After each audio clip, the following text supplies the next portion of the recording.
नमस्कार.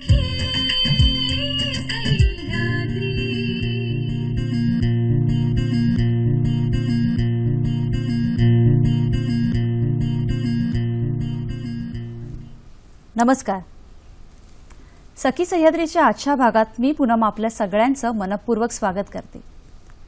सखी, मुलगी शिकली, प्रगती झाली, स्त्री सबलीकरण. एक महिला शिकली की अख्खं कुटुंब शिकतं. स्त्री पुरुष समानता, असे अनेक शब्द आपण ऐकतो, बोलतो. परंतु खरंच आपली ही स्त्री, आपली ही सखी, आपली ही महिला, तिला आपल्या अधिकारांची, हक्कांची जाणीव आहे का? ती तेवढी सक्षम झाली आहे का? या शृंखलेच्या पहिल्या भागात आपण बघितलं होतं की मानवी अधिकार, आणि आजच्या त्याच अनुषंगाने आपल्या महत्त्वाच्या विषयावर आपण चर्चा करणार आहोत, महिला आणि मुलांचे मूलभूत अधिकार. आणि आज या विषयावर मार्गदर्शन करण्यासाठी आपण आमंत्रित केलंय माजी न्यायाधीश मिस्टर C.L. थूल यांना. नमस्कार सर. नमस्कार. कार्यक्रमात तुमचं मनपूर्वक स्वागत. धन्यवाद. सरांची ओळख तर आपल्याला आहेच, परंतु तरीही त्यांची थोडक्यात ओळख करून देते. मानवाधिकार आयोग महाराष्ट्र राज्य यांचे ते माजी अध्यक्ष आहेत. त्याचप्रमाणे अनुसूचित जाती जमाती आयोगाचेही अध्यक्ष आहेत. त्यांच्याकडून आपण या महत्त्वाच्या विषयावर म्हणजे स्त्रियांचे मूलभूत अधिकार आणि मुलांचे अधिकार यावर चर्चा करणार आहोत. पण आपल्या या चर्चेमध्ये तुमचा सहभागही तितकाच महत्त्वाचा आहे. आम्हाला प्रश्न विचारण्यासाठी आमचे दूरध्वनी क्रमांक असे आहेत: 24908050, 24988050. मुंबई बाहेरील प्रेक्षक व मोबाईलवरून डायल करताना 022 हा एसटीडी कोड आहे. आजच्या आपल्या चर्चेला सुरुवात करूया. आज आपण खरोखर आपली ही स्त्री, ही जी महिला आहे तिची आणि ही जी मुलं आहेत, हा जो महत्त्वाचा एक घटक आहे, त्यांचे मूलभूत अधिकार कोणते, या विषयावर जास्तीत जास्त मार्गदर्शन करून घेऊयात. आज आपण चर्चा करत आहोत मिस्टर C.L. थूल यांच्याबरोबर. सर, खरं तर आपण मागील भागातही बघितलं, म्हणजे आपल्या शृंखलेचा पहिला भाग होता की मानवाचे मूलभूत अधिकार. पण आजचा हा जो महत्त्वाचा विषय आहे, खरं तर महिला किंवा स्त्री ही सुद्धा एक मानव आहे आणि तिला सुद्धा अधिकार असले पाहिजेत. परंतु मुळात त्यासाठी संघर्ष करावा लागला, आणि ह्याची सुरुवात कुठे, केव्हा आणि कशी झाली, हे तुम्ही आम्हाला सविस्तर काय सांगाल? खरोखरच स्त्री आणि पुरुष हे दोघेही निसर्गदत्त हक्काचे अधिकारी आहेत. त्यांच्या दोघांमध्येही कुठल्याही प्रकारचा भेदभाव नसायला पाहिजे. जर त्यांचे जे हक्क आहेत हे नैसर्गिक हक्क, हेच त्यांचे मानवाधिकार आहेत. पण निर्णय समाजातील ज्या काही प्रथा आहेत किंवा जे काही त्यांच्या एकंदर समाजामध्ये धार्मिक आणि सामाजिक परंपरेच्या दृष्टिकोनातून त्यांच्या रीतिरिवाज आणि रूढीमुळे त्यांच्या हक्कावर एक नियंत्रण आणण्यात आलेलं आहे. आपण आता विचारलं की याची सुरुवात कशी झाली आणि कशा रीतीने झाली. संघर्ष शिवाय कुठली गोष्ट मिळत नाही. आता आपण जर पाहिलं तर जसं आपण म्हणतो मानवाधिकाराचं पुष्कळदा फ्रेंच जी क्रांती आहे त्या फ्रान्सच्या क्रांतीपासून सुरुवात झाली. तसंच ही जी महिलांच्या हक्कांकरता, त्यांना मतदानाचा हक्क मिळवायच्याकरता फ्रान्समध्ये 1789ला पहिल्यांदा सुरुवात झाली. आणि 1789 सुरू झाली. त्याच्यानंतर इंग्लंडमध्ये सुरुवात झाली. परंतु 1789 पासून सुरुवात झाल्यानंतर देखील महिलांना मतदानाचा हक्क केव्हा मिळाला? म्हणजे तुम्हाला आश्चर्य वाटेल की त्यांना 29 एप्रिल 1945ला पहिल्यांदा मतदानाचा हक्क मिळाला. तोपर्यंत फ्रान्सच्या महिलांना मतदानाचा हक्क नव्हता. ही गोष्ट म्हणजे पाहण्यासारखी, विचार करण्यासारखी आहे की ज्यांनी 1789 मध्ये सुरुवात केली त्यांना हक्क केव्हा मिळाले. म्हणजे पुरुषाची मानसिकता म्हणजे प्रत्येक ठिकाणी पुरुष हा महिलांना दुय्यम दर्जा देऊन ती त्याची वागणूक देत होती. फक्त आपल्या देशातच नाही तर परराष्ट्रात देखील ह्या गोष्टी आहेत. इथपर्यंत होतं की स्त्री ही अशुद्ध आहे, हे निर्मळ नाही, म्हणून तिला चर्चमध्ये देखील प्रवेश नव्हता. आणि त्याकरता त्यांना देखील संघर्ष करावा लागला. आणि तो देखील ह्याच कालखंडामध्ये 1600-1700चा जो कालखंड आहे शतकाचा, त्यावेळेस त्यांना तो संघर्ष करावा लागला. आणि त्या संघर्षानंतर त्यांना आपले हक्क म्हणजे मंदिर प्रवेश, आपल्या देशामध्ये तर आपण पाहतो आहोत की आपल्या देशामध्ये देखील काय परिस्थिती होती. स्त्रियांना मंदिरात स्त्रियांना कुठल्या बाबतीमध्ये हक्क नव्हता. आणि म्हणजे आपण अशा काही घटना आणि अशा काही गोष्टी आपल्याला माहिती आहेत की यांना कुठल्या प्रकारचं ध्यान प्राप्ती करता येऊ नये. त्यांनी धर्माच्या याच्यामध्ये पुढे येऊ नये किंवा त्यांनी शिक्षणामध्ये पुढे येऊ नये, सामाजिक कामात पुढे येऊ नये, ही आपल्याला आपल्या परंपरेने किंवा धार्मिक परंपरेने आणि कुठेतरी माझ्या वाचनात आलं होतं की स्त्री म्हणजे तिची अवस्था कशी, तर ती स्त्री म्हणजे असं एक वाक्य मी वाचलं होतं की ढोल, त्यानंतर पशु, नंतर शूद्र आणि नारी, यह सभी ताडन के अधिकारी. म्हणजे त्यांना हक्क काही नाही, तर यांच्यावर तुम्ही अत्याचार कितीही करा, कारण ते दुय्यम आहेत अशा प्रकारे. पण ती भावना मग ते संघर्षातून सतत सुरू झाली आणि त्यांच्या हक्काची त्यांना जाणीव करून देण्यात आली. आणि हळूहळू जो पुरुष प्रधान जरी आपली समाज असणार तरी पण काही समाज सुधारक. आता आपल्या देशातलं जर उदाहरण आपण घेतलं तर राजा राममोहन राय यांनी ज्या स्त्रियांचे जीविताचे हक्क काढून घेण्याचा प्रयत्न होता, म्हणजे सतीप्रथा जी होती ती सतीप्रथा नष्ट करण्याकरता जर कोणी प्रयत्न केले असेल तर ते राजा राममोहन रायांनी केले. आणि राजा राममोहन रायांनी करून तो सतीचा कायदा तो करून घ्यावा लागला आणि तो सतीचा कायदा पास झाला. आणि अशा रीतीने स्त्रियांच्या जीवनाचा म्हणजे त्यांना मुख्य प्रवाहात आणण्याचा प्रयत्न केला आपल्या समाजात सुधारकांनी केलेला आहे. आणि ती भावना हळूहळू वाढत गेली. मग नंतर आपण पाहतो फुल्यांनी सावित्रीबाईपासूनच आपली सुरुवात केली, पुनर्विवाहाची सुरुवात केली, दत्तविधानाची सुरुवात केली. हे समाज सुधारक आपल्या देशातले मूळ उद्देश काय होता त्यांचा की स्त्रीला त्यांचे हक्क आणि मिळाले पाहिजे आणि त्यांना समानता. स्त्री आणि पुरुष हे मानवाधिकाराचे दावेदार आहेत, त्यामुळे कुठल्याही प्रकारचं जेंडर डिस्क्रिमिनेशन होऊ नये, लिंगावरून त्यांची कुठल्याही प्रकारे भेदभाव होऊ नये, ही भावना आपल्या समाज सुधारकांनी आणली. आणि मग त्याच्यानंतर आपण पुढे पाहतो की ज्यावेळी हिंदू कोड बिल याचा डॉक्टर बाबासाहेब आंबेडकरांनी हिंदू कोड बिल तयार केला. हा हिंदू कोड बिल काही एका विशिष्ट जातीकरता जमातीकरता नाही, तर संपूर्ण स्त्री हा जो वर्ग आहे ह्या स्त्रियांच्या हक्काकरता त्यांनी जे हिंदू कोड बिल केलं आणि त्याला 7 प्रकारचे अलग अलग कायदे तयार केले.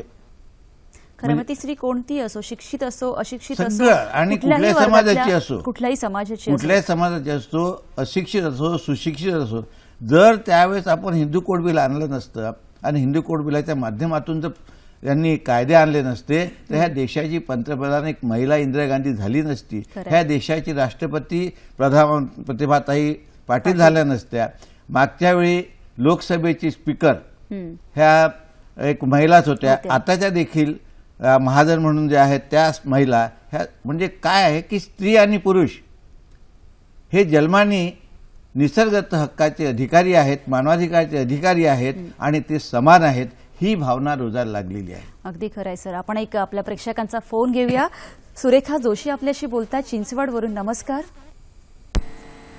नमस्कार, बोला. स्त्री अधिकारात तुम्ही सांगितलं स्त्री अधिकारासाठी. तर भाऊ जेव्हा बहिणीला वडिलांच्या प्रॉपर्टीमध्ये वाटे मिळत नाही, फसवून सही घेतात, तर याच्यासाठी काय केलं पाहिजे?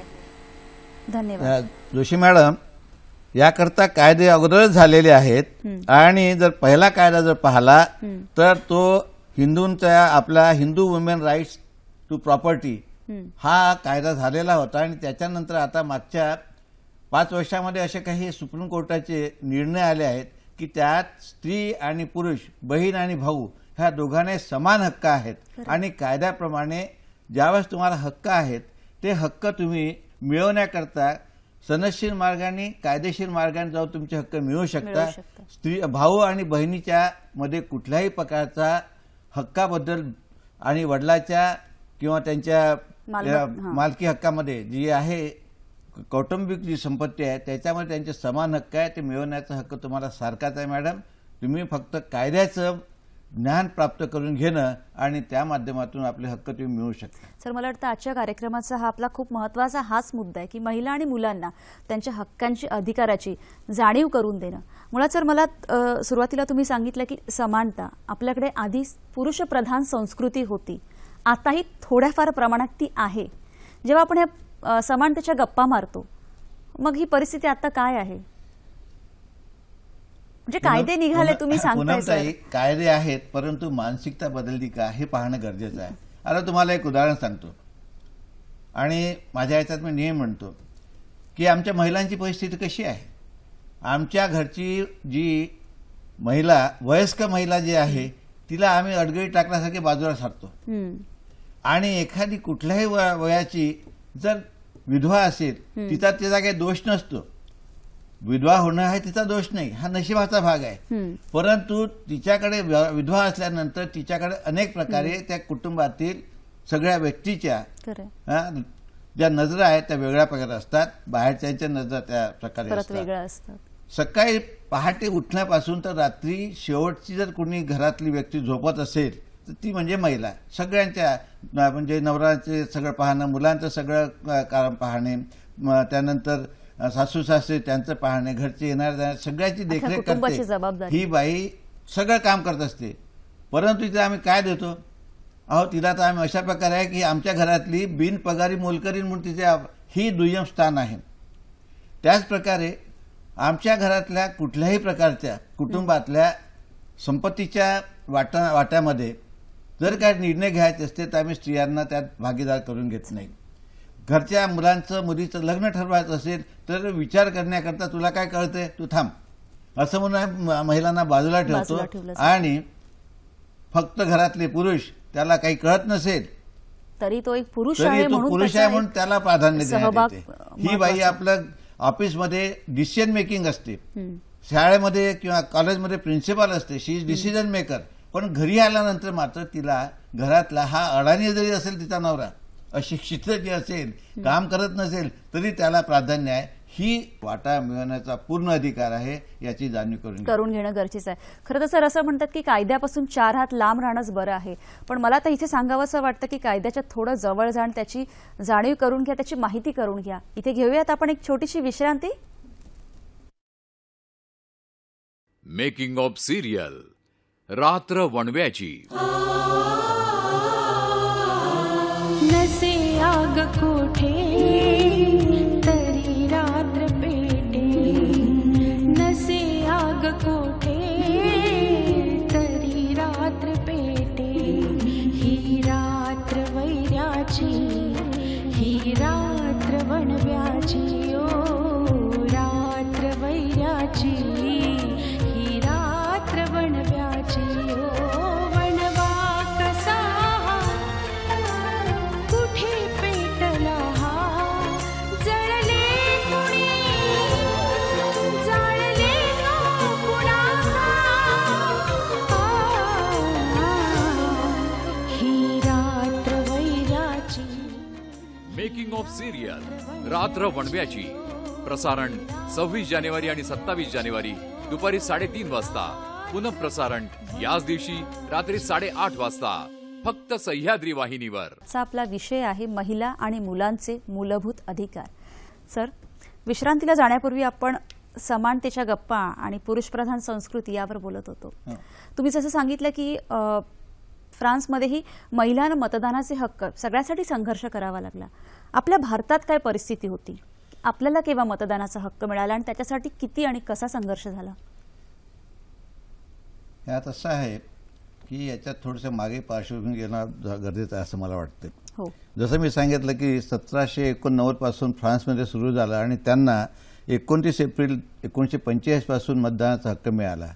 त्याच प्रकारे इंग्लंडमध्ये 1870 यावेळेस तिथे national union of woman suffrage society, त्याला NUWSS, व 1903 मध्ये woman society, woman social and political union, अशा ह्या 2 संघटनांनी सतत संघर्ष केल्यानंतर त्यांना पहिल्यांदा मतदानाचा हक्क इक्वल फ्रँचाइज ऍक्ट 1928 असा इंग्लंडला सुरू झाला.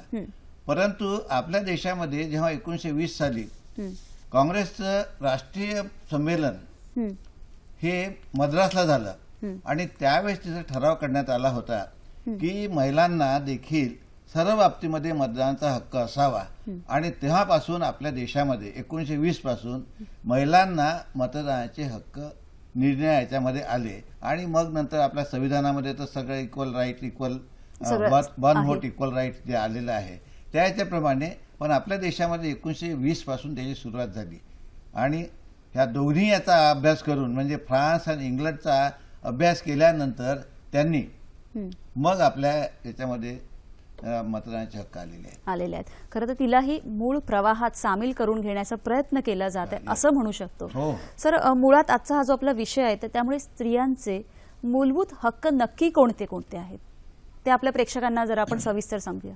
काय आहे की जसं मी सांगितलं की स्त्री आणि पुरुष यांना समान मानवी हक्क आहेत. म्हणजे जे पुरुषाला जगण्याचे हक्क आहेत. मानवाधिकार म्हणजे काय तर त्याचा life, liberty, equality and dignity म्हणजे जीवनाचा हक्क, जगण्याचा हक्क, लिबर्टी म्हणजे स्वातंत्र्याचा हक्क, त्यानंतर इक्वॅलिटी म्हणजे समानतेचा हक्क आणि प्रतिष्ठा. हे चारही हक्क जे आहेत हे जसे पुरुषाला आहेत हे त्याचे निसर्गदत्त हक्क आहेत आणि त्या दृष्टीने स्त्रियांना देखील ते आहेत. म्हणजे आता जसं आपण सांगितलं जगण्याचा हक्क म्हणजे पशुपक्ष्यासारखा नाही तर तिला सन्मानाने जगण्याचा हक्क आहे आणि सन्मानाने जगण्याचा हक्क मग सन्मान मिळण्याकरता ते डिग्निटी प्राप्त करण्याकरता पर्यायाने तिला शिक्षणाचा अधिकार आला. शिक्षणाशिवाय तुम्हाला प्रतिष्ठा प्राप्त होत नाही, ज्ञान प्राप्त होत नाही आणि ज्ञान जर प्राप्त झालं नाही तर तुम्ही स्वतःची प्रगती करू शकणार नाही. म्हणून स्त्रियांना जर त्यांचा जगण्याचा हक्क आहे तो त्यांना प्रतिष्ठेने जगण्याचा हक्क, तसं त्यांना स्वातंत्र्य, खरं एक व्यक्ती स्वातंत्र्य आणि व्यक्ती स्वातंत्र्य त्यांना जसं पुरुषाला आहे तसं स्त्रीला देखील व्यक्ती स्वातंत्र्य. फक्त लिंगभेदामुळे ती स्त्री आहे, ती कमकुवत आहे, ती अबला आहे म्हणून नाही तर ती देखील सबला आहे आणि त्यांनी सिद्ध केलेलं आहे. म्हणजे आज आपण पाहतो की अंतरिक्षामध्ये देखील आमच्या महिला जात आहेत. त्यानंतर संरक्षण दलामध्ये आमच्या महिला आहेत, पोलीस दलामध्येही आमच्या महिला आहेत. आपल्या अनेक प्रकारच्या आपण महिला पाहतो की त्या अत्यंत मोठ्या पदावर त्यांनी हे केलं. आपल्या महाराष्ट्रामध्ये आपण पाहतो मीरा बोरवणकर, ती डीजी लेव्हलची महिला आहे. अनेक IPS अधिकारी आहेत, अनेक IAS अधिकारी आहेत, ह्या सबला आहेत. आज असं एकही क्षेत्र नाही की तिथे असं एकही महिला क्षेत्र नाही की ज्यात महिला गेलेल्या नाहीत. म्हणून स्त्री आणि पुरुषामध्ये कुठलाही भेद आहे असं मला मुळीच वाटत नाही आणि हे त्यांना मिळाले निसर्गदत्त हक्क आहेत.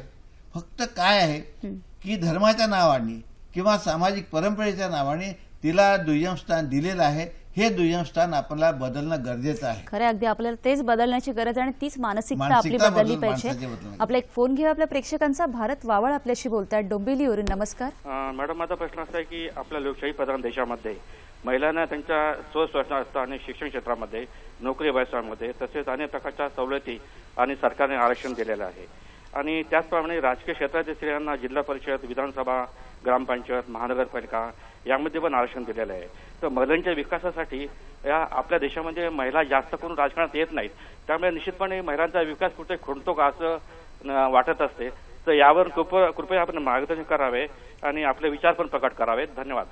मावळ साहेब, आपण जो प्रश्न हे केला की महिला राजकारणात येतात की त्यांना येऊ नये का किंवा त्यांना किंवा त्या कमी येतात, ह्या कमी येतात, त्याचं कारण ही माणसाची किंवा पुरुष प्रधान देशाची की पुरुषांचा अहंकार जो आहे तो तिथे आडवा येतो की जे काही करायचं पुरुषांनी करायचं, स्त्रियांना काय कळते ही आम्ही जे त्यांच्या मनामध्ये किंवा आमच्यामध्ये आपसामध्ये आम्ही जे विचार करतो त्यामुळे ही भावना त्या स्त्रियांना आम्ही तुझं घर पहा, चूल आणि मुलाच्या बाहेर तू काही विचार करू नको असं म्हणून त्यांना राजकारणात न येऊ देण्याचं काम हा जो मानसी अहंकार आहे, पुरुषी अहंकार आहे त्याच्यामुळे त्या स्त्रिया मुख्यपणे राजकारणात येत नाही. आता राजकारणाची संधी मिळाली आपण पाहतोच आहोत.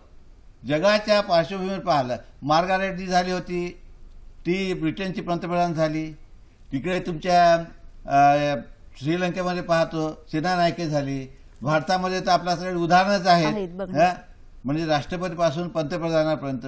राजकारणामध्ये आल्यानंतर त्यांना संधी मिळाली तर ते देखील चांगलं कार्य करू शकतात, परंतु ती संधी देण्याची जबाबदारी पुरुषाची आहे आणि त्यांनी महिलांना आमच्यासारखे समान हक्क आहेत ही बाब त्यांनी त्यांच्या पुढे मांडली पाहिजे, त्यांना प्रोत्साहन दिलं पाहिजे. जर प्रोत्साहन देतील तरच याचा पुढे चांगल्या प्रकारे आपण वापर करून त्यांना संधी मिळू शकेल. म्हणून बाळासाहेब, जबाबदारी तुमची आहे. तुम्ही त्यांना पुढे न्या आणि त्यांना तुम्ही प्रोत्साहित करा तर त्या नक्कीच चांगलं काम करू शकतील असं मला वाटतं. आणि सर करून दाखवत पण आहेत. खरं तर सर हे शहरी भागात सोडलं तर आता जसा त्यांचा प्रश्न होता तो एक मुद्दा म्हटलं तर की आपण समानतेच्या ज्या गप्पा मारतो तर ग्रामीण भागात अजूनही केवळ नामापुरतं त्या स्त्रीला राजकारणात किंवा एक ग्रामपंचायतीच्या याच्यामध्ये उभं केलं जातं, परंतु तिला अधिकार मात्र दिले जात नाही कुठलाही निर्णय घेण्याचा. तो मात्र सर्वस्वी सगळ्या तिच्या मागे जे पुरुष असतात त्यांनी ते घेतात. पूनमताई, तुम्ही अत्यंत हा कटू सत्य जे आहे त्या कटू सत्य जी बाब आहे त्या बाबीवर तुम्ही बोट ठेवलेला आहे. हा म्हणजे महिलांच्या हक्कावर एक प्रकारे गदा आणण्याचा प्रकार आहे. हो का? मी तुम्हाला सांगतो की मला अनेक म्हणजे ठिकाणी त्याचे अनुभव आलेले आहेत. ते अनुभव असे की स्त्री सरपंच जरी असले तरी तिला ग्रामपंचायतच्या सभेत येऊ देण्यात येत नाही. तिला 15 ऑगस्टच्या किंवा 26 जानेवारीच्या कार्यक्रमात ध्वजारोहण जे असते त्याच्या कार्यक्रमाला तो उपसरपंच हे करतो, पण त्या स्त्रीला कुठल्याही प्रकारे त्याच्यामध्ये भाग घेऊ ही कशामुळे आहे? पुन्हा तीच आम्ही पुरुष प्रधान खरं म्हणून आम्ही त्यांना तुम्ही दुय्यम स्थानावर आहात ही जी मानसिकता ही बदलण्याची गरज आहे आणि काळाची गरज हळूहळू बदलेल, पण त्याच्याकरता पुरुषांना देखील पुढाकार घेणं गरजेचं आहे. त्यांनी ज्यावेळेस त्यांच्या घरची बहीण, मुलगी किंवा पत्नी ही जर अशा प्रकारचे राजकीय याच्यामध्ये तिला स्थान मिळत असेल तर त्याला प्रोत्साहित करून तिला संरक्षण दिलं पाहिजे खरं आणि संरक्षण देऊन ह्या सर्व बाबतीमध्ये त्यांना पुढे नेण्याची जबाबदारी ही पुरुषाची आहे.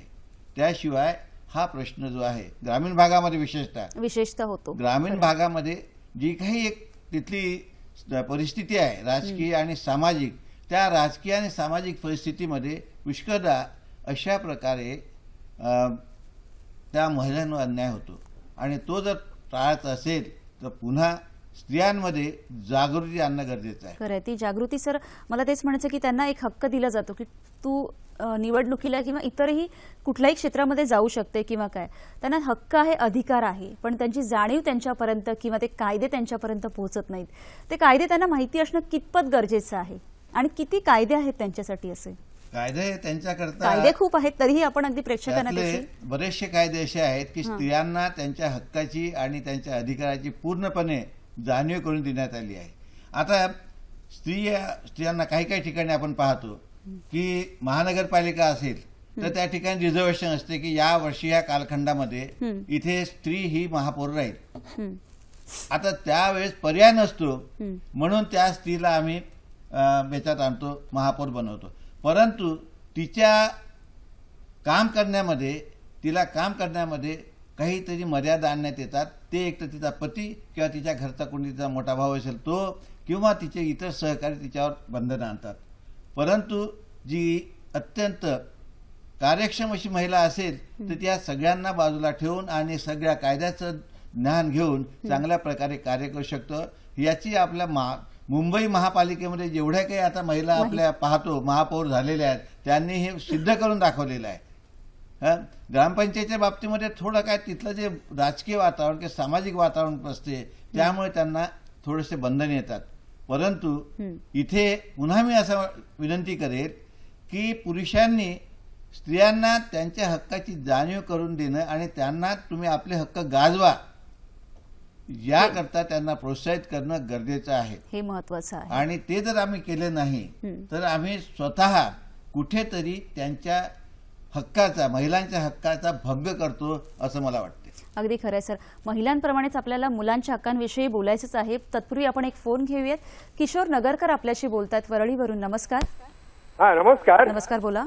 हा, सर्व धर्मातील महिलांना घटनेने समान हक्क आहेत का? आभारी आहे.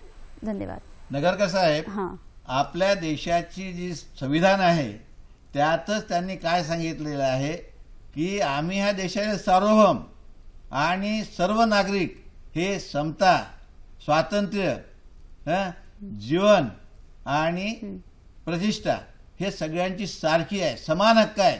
स्त्री आणि पुरुषाला अगदी सारखे हक्क आहेत, कोणत्याही प्रकारे त्याच्यात भेदभाव नाही. आणि म्हणूनच बाबासाहेबांनी संविधान तयार करताना मानवाधिकाराचा मुख्यत्वे करून जे काही युनायटेड नेशनचं मानवाधिकाराचे तत्व होते आणि स्त्री आणि पुरुष ही समानता आहे आणि समान हक्क स्त्री आणि पुरुषाला आपल्या संविधानामध्ये दिलेले आहेत, त्यात कुठल्याही प्रकारचा भेदभाव केलेला नाही. म्हणून नगरकर साहेब, स्त्री आणि पुरुषाच्या बाबतीमध्ये संविधान हे सारखं आहे, समान आहे आणि या देशातील कायदे देखील स्त्री आणि पुरुषाकरता समान आहे, सगळ्यांसाठी समान आहेत. सर, स्त्रियांप्रमाणे मुलं हा सुद्धा एक महत्त्वाचा घटक आहे. त्यांच्याविषयी आपण चर्चा करून जाणून घेणारच आहोत. आजचा आपला मुख्य विषय आहे स्त्रियांचे मूलभूत अधिकार. आपली ही चर्चा आपण अशीच पुढे चालू ठेवणार आहोत. सर, विश्रांतीला जाण्यापूर्वी आपण महिलांच्या हक्कांबाबत बोललो, त्यांच्याविषयी कायदे ते आपण अजून जाणून घेणारच आहोत. पण याच प्रवाहातील अजून एक मुख्य महत्त्वाचा घटक आहे, ती म्हणजे आपली मुलं, आपल्या देशाची भावी पिढी. त्यांच्याविषयी त्यांचे मूलभूत हक्क काय आहेत? देशामध्ये जे आपले कायदे आहेत त्या कायद्यामध्ये आपलं जे संविधान आहे त्या संविधानामध्ये जसं मी सांगितलं की जेंडर डिस्क्रिमिनेशन नाही. त्यामुळेच देशातील हा जो महिला आणि बालक किंवा मुले हा वनरेबल म्हणजे वंचित घटक आहे असं समजण्यात येते. जर ह्या मुलांना आपण योग्य प्रकारे जर त्यांच्या शिक्षणाची आणि त्यांच्या आरोग्याच्या दृष्टिकोनाने विचार केला नाही तर आरोग्याचा शिक्षणाचा हा मूलभूत हक्क आहे आणि शासन वेळोवेळी सक्तीचं शिक्षण इतक्या वर्षापर्यंत मुलांनी शिक्षण घेतलं पाहिजे असं आपण म्हणतो. पण तरी आपल्याला काय दिसते की आजही मुलांच्या बाबतीमध्ये वेठबिगार आहे. आपण कुठलेही आपण जर प्रवासात निघालो आणि एखाद्या हॉटेलजवळ थांबलो तर आपल्याला काय दिसते की त्या हॉटेलमध्ये बरेचसे मुलं हे तिथे वेटर म्हणून काम करतात. तिथे हॉटेलमध्ये ते मुलं कर्मचारी असतात, ते मुलं असतात. म्हणजे इथे त्या मुलाच्या प्रगतीचा विचाराचा आपण ज्या पद्धतीने त्याला शिक्षण मिळायला पाहिजे त्याच्या प्रगतीच्या दृष्टीने विचार केला तो होत नाही. जरी कायदे आहेत तर त्या कायद्यावर आम्ही हे करत नाही. आजही आपण बऱ्याच ठिकाणी पाहतो की मुलांचे बालविवाह होत आहेत. बालविवाहावर कायदे झालेले आहेत की बालविवाह होऊ नये, पण बालविवाह होतात. तर हे जे बालविवाह होण्याचे जे प्रकरण आहेत किंवा याचे जे प्रकरण आहेत त्याला कायद्यानेही आहे, परंतु त्या समाजाची त्या भागातील लोकांची जी मानसिकता आहे त्यांचे जे विचार करण्याची पद्धत आहे ते बदलणं गरजेचं आहे. जर ते केलं नाही त्या मुलांवर आम्ही अन्याय करतो, त्यांच्या मूलभूत हक्कावर त्यांच्या विकासाच्या दृष्टिकोनातून आम्ही अन्याय करतो असं होईल. सर, मला तेच म्हणायचं की आता आपण हे जे तुम्ही सांगितले की कायदे आहेत, जसं बालमजुरी, तरीही बालमजूर आहेत. शासनाने कायदे केले आहेत की एवढ्या वर्षापर्यंत त्या मुलाला शिक्षण मिळालं पाहिजे, पण तरीही अजूनही एवढ्या वर्षानंतरही आपल्याकडे ही अजून परिस्थिती आहे की तेवढ्या मुलांना शिक्षण तेवढं मिळत नाही किंवा कुपोषण, बालमजुरी हे मुद्दे अजूनही तसेच चालू आहेत. नाही, ही वस्तुस्थिती आहे आणि ही तुम्हाला वस्तुस्थिती नाकारता येत नाही. आता याकरता सामाजिक परिस्थिती आणि आर्थिक परिस्थिती देखील गरजेची आहे. आता आपण जर पाहिलं की जे लोक एका प्रांतातून दुसऱ्या प्रांतात किंवा एका विभागातून दुसऱ्या विभागात मोलमजुरी करण्याकरता येतात, म्हणजे आता जर मराठवाड्यातले जे लेबर आहेत, कामगार आहेत, ते मुंबईत येऊन काम करतात. आता त्यांची राहण्याची व्यवस्था नसते. आता आल्यानंतर त्यांचे मुलं त्यांच्या सोबत असतात, त्यांना शिक्षणाची व्यवस्था होत नाही, कारण कुठे जाणार, यांची स्वतःचीच जर व्यवस्था नाही आईवडिलाची तर ते मुलाच्या बाबतीत काय करणार. तर ह्या दृष्टिकोनातून देखील ज्या काही शाळांच्या बाबतीमध्ये शासनाने जे निर्णय घेतलेले आहेत की जे निर्णय प्रकारचे शासकीय परिपत्रक आहेत त्या दृष्टिकोनातून पुरेसा अंमलबजावणी होत नाही आणि ते अंमलबजावणी न झाल्यामुळे ह्या मुलांवर एक प्रकारचा अन्याय होतो. आणि हा अन्याय होऊ नये म्हणून हा वेठबिगार किंवा बालमजूर, आता फॅक्टरी ऍक्ट मध्ये कायदा आहे की जे काही फटाक्याचे कारखाने आहेत की जिथे अत्यंत स्फोटक अशा किंवा औषधाचे कारखाने आहेत त्या ठिकाणी महिलांना आणि मुलांना मजुरी देऊ नये. परंतु पोटाची खळगी भरण्याकरता आणि जीवण्याकरता काहीतरी पाहिजे म्हणून यांना त्या ठिकाणी कामावर जावं लागतं, त्यांना मजुरी करावं लागते. आणि अशा रीतीने आम्ही त्या मुलांचे विकासाचे हक्क जे आहेत किंवा त्यांचे जे शिक्षणाचे हक्क आहेत, हे शिक्षणाचे हक्क हा समाज स्वतःच्या काही लोकांच्या स्वार्थाकरता त्याचं हनन करतात. इथे मात्र समाजाने ह्या कायद्याचं योग्य प्रकारे अंमलबजावणी होण्याकरता सहकार्य करणं गरजेचं आहे. आणि अशा प्रकारचे जे बालमजूर किंवा हजार्डस किंवा स्फोटक कारखान्यामध्ये किंवा जीविताला हानी होणाऱ्या कारखान्यामध्ये वगैरे महिला आणि मुलांचे जे नोकरीवर किंवा कामावर जातात त्याच्याबद्दल विचार करणं गरजेचं आहे. अगदी खरं. त्यांच्या कायद्यांविषयी आपण अजून जाणून घेऊयात. सर, आपल्याला एक फोन आलेला आहे. योगिता आपल्याशी बोलतायत नंदुरबारवरून. नमस्कार. नमस्कार योगिता, बोला. हा, माझा प्रश्न आहे मॅडम. मी नंदुरबारून बोलते. नमस्कार. हा, तर स्त्रियांसाठी समजा एखाद्या माणसाने त्या बाईला सोडून दिलं, नवरा म्हणजे त्या बाईला सोडून दिलं, तिच्या पाठीमागे कोणी पाठबळ नसताना तिने कुठे जायचं, म्हणजे काय अधिकार आहे तिला? तिला बाळ आहे, छोटस मुलं आहेत, तर तिने कुठे जायचं नेमकं? तिला काय अधिकार आहे? तिला सरकारने असं काय करून ठेवलंय की तिला ते म्हणजे त्या टेन्शन मध्ये बाहेर पडेल असं? योगिताताई, आपण खरोखर ह्या समाजातील व्यवस्थेबद्दल अत्यंत महत्वाचा प्रश्न विचारला आहे. आता ह्या ठिकाणी तुम्हाला एवढंच सांगणं आहे की कायद्याप्रमाणे तुम्हाला आणि तुमच्या मुलाला तुमच्या पतीच्या, तुमच्या कुटुंबातील सगळ्या प्रॉपर्टीमध्ये, संपत्तीमध्ये तुम्हाला पूर्ण हक्क आहे. आणि त्याकरता न्यायालयाच्या माध्यमातून तुम्हाला तुमचे हक्क मिळवता येतात. आता ह्या ठिकाणी तुम्हाला कोर्ट कचेरी आणि याच्यामध्ये आपण ग्रामीण भागातले लोक असल्यामुळे आपल्याला पुष्कळदा माहिती नसतात, पण ह्या दृष्टिकोनातून महिला आणि बालकल्याण विभाग प्रत्येक राज्याचा महिला आणि बालकल्याणमध्ये प्रत्येक जिल्ह्यामध्ये त्याची व्यवस्था केलेली आहे. एवढंच नाही तर ही जी काही आमच्या देशामध्ये लीगल एड समिती आहे, कायदेशीर सल्ला आणि कायदेशीर मदत ही देण्याची शासनाची जी प्रक्रिया आहे त्याकडे तर आपण जिल्ह्याच्या जे शासकीय मदत आणि लीगल एड समिती जी आहे त्याच्याकडे गेल्यानंतर योगिताताई तुम्हाला तुमच्या हक्काबद्दल कोर्टात, न्यायालयामध्ये न्याय मागता येईल आणि तुमचे हक्क तुम्हाला मिळतील. त्यात कोणीही तुमच्यामध्ये हस्तक्षेप करू शकणार नाही. सर, मला असं वाटतं की आता जसं आपल्या सखीने एक प्रश्न विचारला, ही खूप अत्यंत महत्त्वाची आणि गंभीर अशी परिस्थिती आहे की घटस्फोटानंतर किंवा एखादी विधवा स्त्री असेल, एखादीला घरात कौटुंबिक छळ केला जातो, असे अनेक पद्धतीने त्यांचं शोषण केलं जातं, पण मुळात त्यांना कायद्याची माहिती नसते. त्यामुळे मग आपला अधिकार कसा मागावा किंवा आपला हक्क कसा घ्यावा ही माहिती त्यांच्यापर्यंत पोहोचत नाही. नाही, आता हे विधवा असो किंवा परित्यक्ता असो किंवा घटस्फोटिता असो, त्या स्त्रीला आपल्या पतीच्या, घटस्फोटिता असेल तर दुसरं ती लग्न करेपर्यंत, दुसरं जे लग्न होईपर्यंत ती आपल्या पहिल्या पतीच्या संपत्तीमध्ये पूर्णपणे तिला हक्क आहे. तिला म्हणजे उदरनिर्वाह भत्ता, तिच्या मुलांच्या शिक्षणाचे भत्ते याकरता निर्णय कायदे आहेत. आणि एवढंच नाही तर शासनाचे निर्णय प्रकारचे, शासनाचे आपल्या उच्च न्यायालयाचे आणि सर्वोच्च न्यायालयाचे निर्णय प्रकारचे निर्णय आहेत. त्या माध्यमातून त्या स्त्रीला, ती घटस्फोटिता असो, विधवा असो, परित्यक्ता असो, ह्या सगळ्यांना आपले हक्क मिळवता येतात. आता याकरता प्रत्येक जिल्ह्यामध्ये एक प्रकारची लीगल एड म्हणजे ही कायदेशीर सल्ला समिती आहे.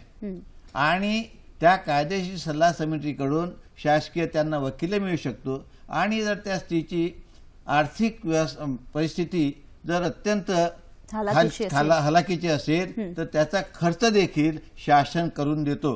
पण याकरता तुम्हाला ह्या लीगल एड कमिटी ज्या आहेत प्रत्येक जिल्ह्याच्या, म्हणजे कायदेशीर सल्ला समित्या ज्या आहेत, त्यांनाही विनंती करेल की त्यांनी याचा प्रचार तळागाळातील लोकांपर्यंत, विशेषतः झोपडपट्टीच्या भागामध्ये, शहरी विभागात आणि ग्रामीण भागातील जे काही गरीब वस्त्या आहेत त्यामध्ये लिगल एडनी आपला प्रचार करणं गरजेचं आहे आणि महिलांच्या हक्काबद्दल, मुलांच्या हक्काबद्दल त्यांनी त्या ठिकाणी जर प्रचार केला तरच त्यांना आपल्या हक्काची जाणीव होईल आणि त्या आपल्या हक्काकरता लढा देऊ शकतील.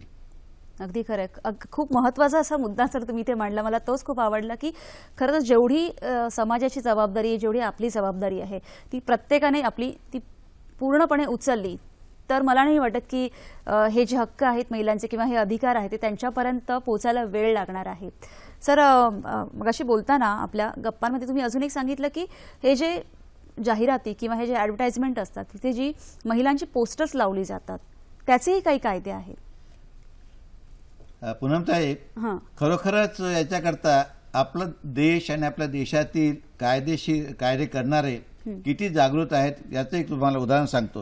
आपण ज्या जाहिराती पाहतो त्या जाहिरातीमध्ये जो काही प्रोडक्ट किंवा जे मॅन्युफॅक्चरर असतात ते काय आहे की स्त्री ही नाही कुठल्याही प्रकारे जर पाहिलं तर ही सौंदर्य देवता आहे आणि पुरुषाच्या मनावर किंवा समाजाच्या मनावर एक वेगळा प्रभाव टाकणारी एक समाजातला घटक आहे. पण त्याचं विकृतीकरण होऊ नये आणि त्या विकृतीकरणातून त्या स्त्रीला तिची मानहानी होऊ नये याच्याकरता indecent representation of women prohibition act 1986 ला आला की जाहिरातीमध्ये स्त्रीचं विकृतीकरण करू नये, तिचं विद्रूप हे करू नये, तिला लज्जा उत्पन्न होईल अशा प्रकारे काही करू नये किंवा म्हणजे पोस्टर लावताना देखील काळजी घेतली पाहिजे. हा कायदा आहे आणि तरी देखील उल्लंघन होते कारण आमच्या महिलांनी देखील त्यांच्या संघटनाच्या माध्यमातून याचा विरोध करणं गरजेचं आहे. अगदी खरं. मला तेच म्हणत होतं की सर जेवढी दुसऱ्यांची जबाबदारी असते तेवढीच ती आपलीही जबाबदारी. आपल्या प्रेक्षकांचा आपण एक फोन घेऊया. रवींद्र कुडाळकर आपल्याशी बोलतात नाशिकवरून. नमस्कार. नमस्कार. रवींद्र कुडाळकर नाशिकहून बोलतोय. समाजातील काही हिंसक प्रवृत्ती घडून लहान मुलांचं लैंगिक शोषण किंवा त्यांना मारहाण, मानसिक शारीरिक त्रास देणे, छळ करणे अशा घटना आपल्या ऐकिवात येतात. मग यासंबंधी घटनेमध्ये कायद्याविषयी काही तरतुदी आहेत का असा अन्याय विरोधात? धन्यवाद. धन्यवाद. कुडाळकर साहेब, की घटनेत खूप आहे आणि कायदे खूप आहेत. मी आपणाला मगाशीच बोलताना सांगितलं की समाजामध्ये महिला आणि बालक मुले हा एक वंचित घटक आहे. वनरेबल सेक्शन ज्याला आपण म्हणतो की वंचित आणि शोषणाला अत्यंत जवळचा असा जर कोणता घटक असेल तर महिला आणि मुलं. आता याकरता अनेक कायदे आहेत. आता protection to children from sexual offences हा 2012चा कायदा आहे. त्या निर्भया जे दिल्लीचं झालं त्याच्यानंतर जो कायदा आला आणि त्याच्यानंतर क्रिमिनल लॉ अमेंडमेंट आलेली आहे 2013ची. याच्यामध्ये महिलांच्या आणि स्त्रियांच्या विशेषतः ज्या अज्ञान आहेत, नाबालिक आहेत अशा यांच्या बाबतीमध्ये कायदे झालेले आहेत. आता हे कायदे आहेत आणि कायदे असूनही आमच्या लोकांची जी मानसिकता आहे ती मानसिकता बदलत नाही. स्त्री दिसली का तिच्यावर अन्याय करावा, एकटी दिसली का तिच्यावर अन्याय करावा, ही जी मानसिकता आहे ही मानसिकता त्या एका व्यक्तीबद्दल किंवा त्याच्याबद्दल नाही. तर मला असं वाटते, माझे काही वैयक्तिक मत आहेत की हा जो एक अहंकार पुरुषांचा किंवा पुरुषी अहंकार आहे त्याच्या माध्यमातून स्त्री ही एक जो घटक आहे समाजाचा त्याच्यावर एका व्यक्तीवर एका स्त्रीवर अत्याचार करणं म्हणजे त्या स्त्री घटकाबद्दल तुमची जी विकृत मानसिकता आहे त्या विकृत मानसिकतेचं प्रदर्शन आहे आणि तुम्ही कुठेतरी तुमच्या अहंकाराला ठेच पोहोचत असल्यामुळे तुम्ही त्या महिलांवर अन्याय करता असं मला वाटते. अगदी खरं सर. आपण याविषयी अजून जाणून घेऊयात एक छोटीशी विश्रांती. कुठेही जाऊ नका, बघत राहा सखी सह्याद्री. मेकिंग ऑफ सिरियल रात्र वणव्याची. नसे आग कोठे तरी रात्र पेटे, नसे आग कोठे तरी रात्र पेटे, ही रात्र वैराची, ही रात्र वणव्याची, ओ रात्र वैराची, ही रात्र वणव्याची, ओ वणवा कसा कुठे पेटला हा, जळले कुणी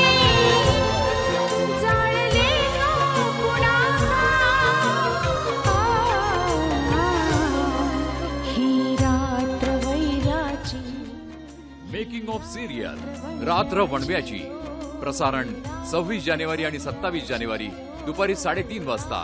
पुनःप्रसारण याच दिवशी रात्री 8:30 वाजता फक्त सह्याद्री वाहिनीवर.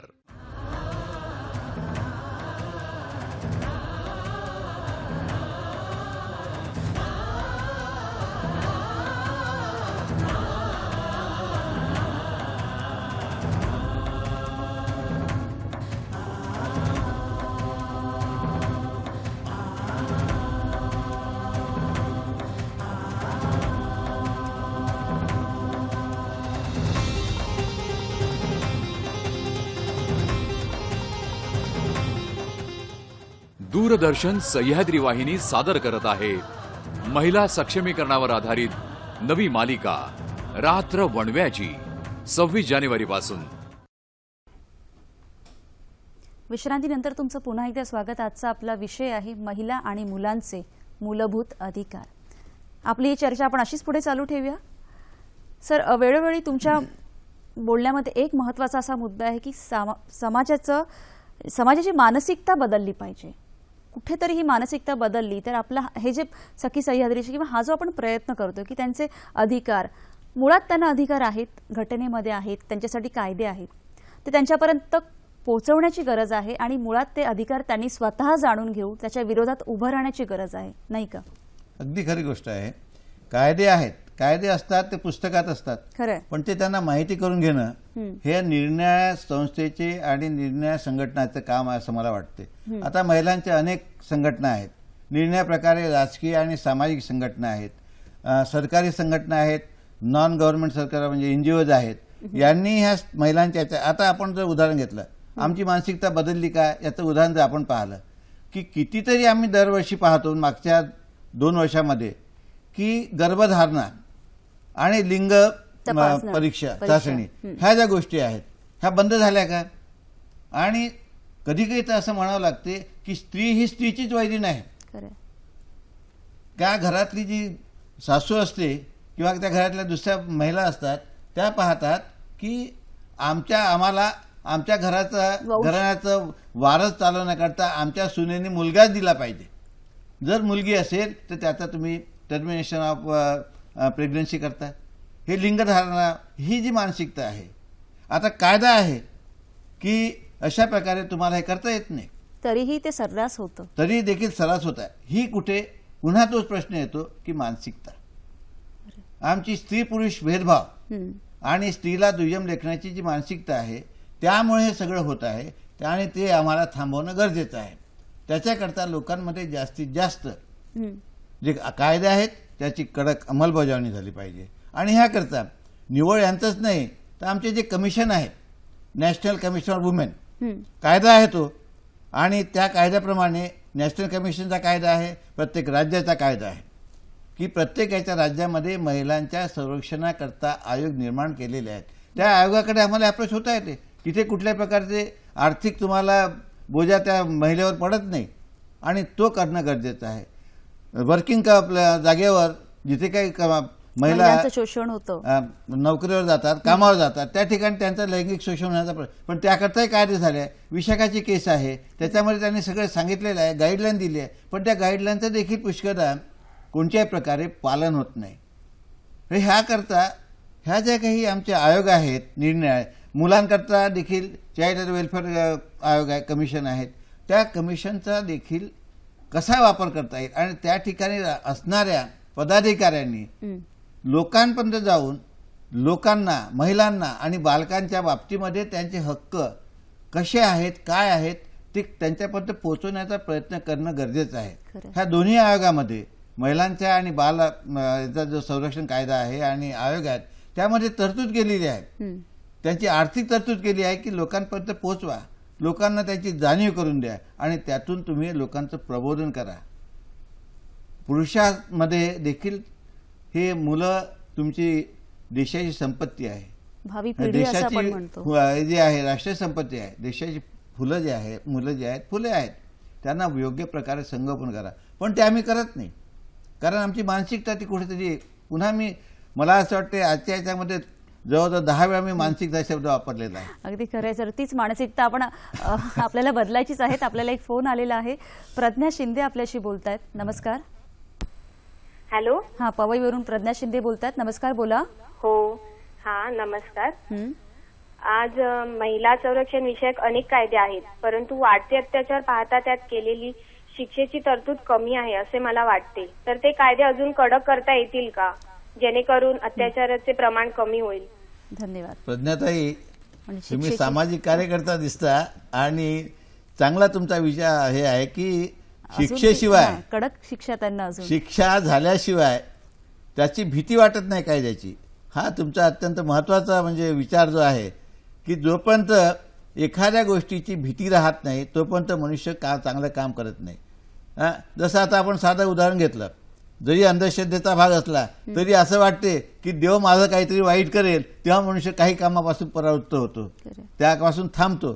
तसेच कायदे आहेत, चांगले कडक कायदे आहेत, परंतु त्याची अंमलबजावणी करणारी यंत्रणा जी आहे ती अंमलबजावणी करणारी यंत्रणा ही त्याचे पूर्णपणे त्यावर अंमलबजावणी करत नाही. म्हणून त्या कायद्याच्या बाबतीमध्ये थोडंसं नरमाई असते, म्हणजे अंमलबजावणीची हे असते. जर आता 10 वर्षाची शिक्षा आहे, आम्ही जर त्याला 1 वर्षाची शिक्षा दिली किंवा त्याला चांगल्या वागणुकीच्या दृष्टिकोनातून त्याला सूट दिली तर त्या माणसाची ज्याला शिक्षा आपण करतो त्याला वाटते काय आहे याच्यात, ह्या कायद्यामध्ये काय अर्थ नाही. पण तेच जर त्या व्यक्तीला 10 वर्षाची शिक्षा आहे, कमीत कमी 7 वर्षाची शिक्षा दिली तर लोकांना माहीत होईल की ह्या व्यक्तीने अशा अशा प्रकारचं ह्या महिलेवर किंवा ह्या मुलाचं शोषण केलेलं आहे, त्यामुळे त्याच्यावर अशी शिक्षा झाली. आणि मग त्या कायद्याचं महत्त्व कळते. कडक शिक्षेची तरतूद आहे, परंतु जी काही एक अंमलबजावणी करणारी यंत्रणा आहे ती कुठेतरी कमी पडते. त्याला सक्षम करणं गरजेचं आहे. अगदी खरं.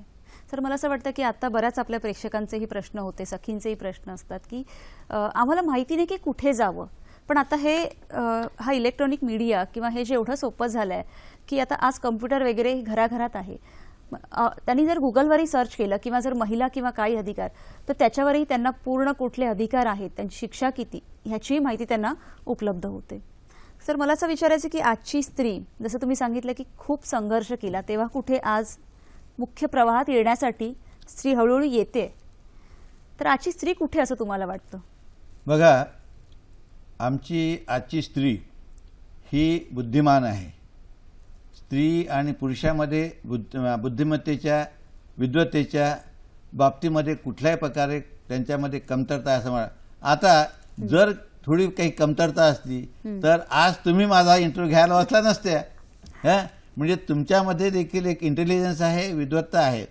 होते काय की ह्या महिलांमध्ये सर्व प्रकारची क्षमता आहे, परंतु त्यांच्या बाबतीमध्ये मला मिळालं, मला दुसऱ्याबद्दल काय, ही जी काही आमची विचार करण्याची पद्धत आहे ती बदलणं गरजेचं आहे. महिलेला सन्मान करणं पहिल्यांदा गरजेचं आहे.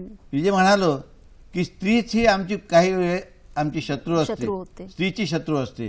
तिनं त्या आपल्या घरी येणाऱ्या सुनेला मुलगी म्हणून तिनं ट्रीट केलं पाहिजे, मुलगी म्हणून तिला आपलं वागणूक दिली पाहिजे.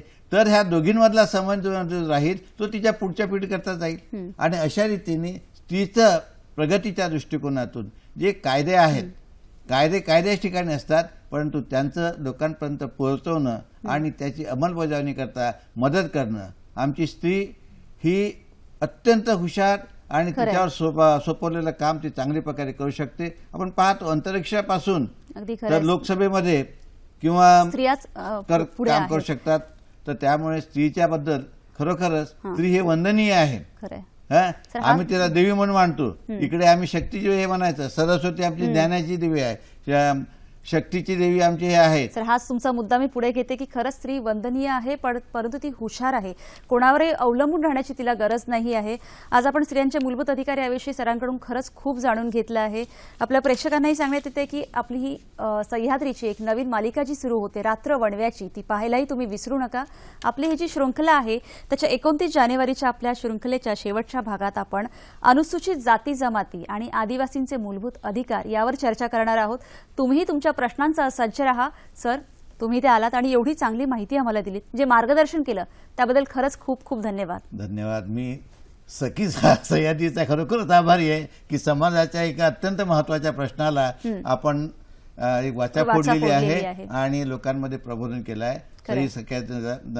सह्याद्रीची सखी जो आपला मंच आहे त्याला मी माझा धन्यवाद देतो आणि आभारी आहे. खरंच.